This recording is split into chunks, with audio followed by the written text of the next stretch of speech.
Ada blok seperti ini yang mau diuji ya. Jadi ini material yang mau diujinya ada di tengah. Begitu ya, ada di tengah-tengah. Dia diapit oleh dua plat baja yang kaku begitu. Ini ukurannya 200 mm, lebarnya 62 mm, tinggi material yang diuji ini 50 ya, 50 mm.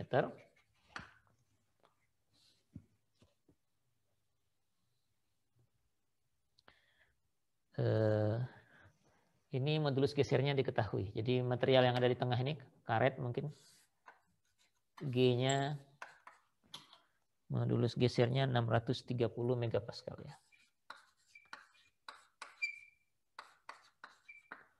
630 megapascal.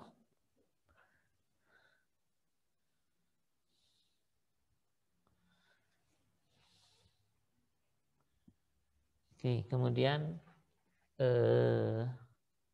blok ini, baja ini yang di atas ini ditarik, gitu, diberi gaya tarik sebesar P, ya.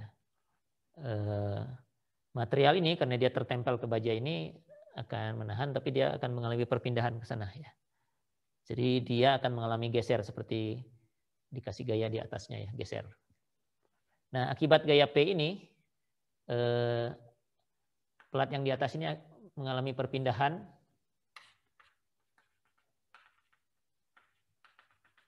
begitu, mudah-mudahan kelihatan, sebesar 1 mm ya. Jadi ditarik oleh gaya P, yang atas ini pindah 1 mm, yang bawah dipegang.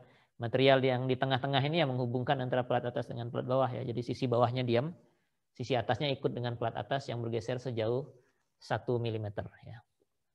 Pertanyaannya adalah tentukan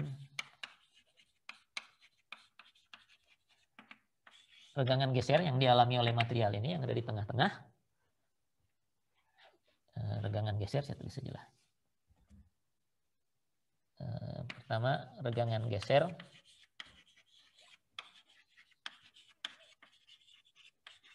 gamma ya. Lalu besarnya gaya P ya. Nilai gaya P. Ya. Berapa nih gaya P besarnya? Oke, regangan geser kita hitung dari deformasi saja dan sudah ada. Jadi kalau kita lihat dari depan, sistem ini kan bentuknya begini, yang atas, lalu ada karet yang di tengah, lalu ada platnya, yang bawah, yang pegangannya, tempat dia berdiri, dan tumpuan di bawah ya. Ditarik dengan gaya P, yang ditarik platnya ya. Dia mengalami perpindahan sejauh 1 mm ke kanan ya. Jadi ini akan jadi begitu ya. Bentuknya ya. Dan sesuai dengan definisi kita tadi, regangan geser adalah sudut ini ya. Karena tadi dia 90 derajat, sekarang sudah tidak 90 derajat lagi, sisanya adalah ini ya. Gamma. Nah, karena perpindahannya ini 1 mm, tingginya tadinya 50, jadi gamanya mestinya berapa gamanya? Ya, sudut itu berapa dalam radian? Ini 50 kan ya, tingginya ini 50.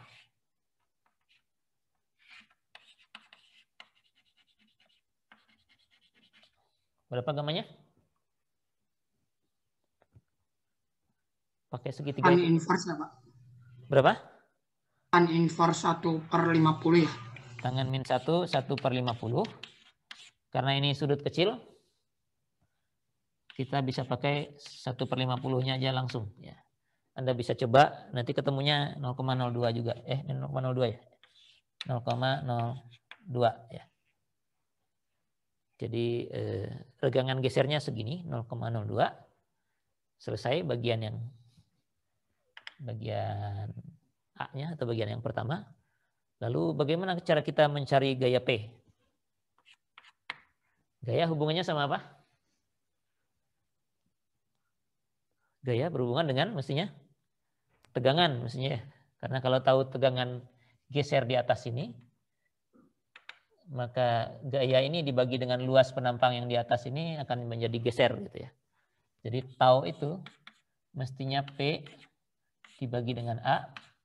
A-nya 62 kali 200 ya.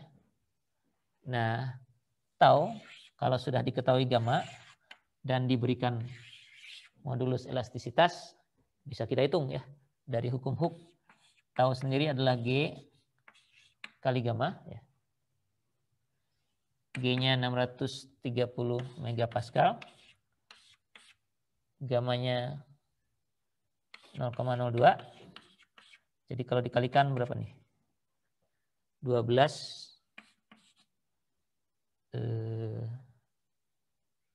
berapa nih? Ini geser sini 12,6 gitu ya. Ini megapascal, nggak ada satuan yang lain, jadi ini megapascal ya. 12,6 megapascal taunya. Lalu bisa kita masukkan ke sini, ke atas ya. Jadi 12,6 sama dengan P per 62 kali 200 ya.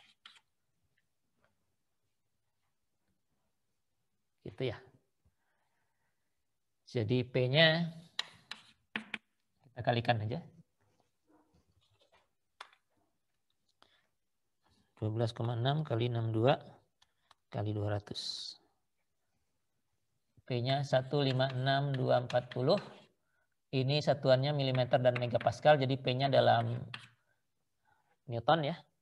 Jadi kalau mau dijadikan kilonewton artinya 156,2 kilonewton. Ya.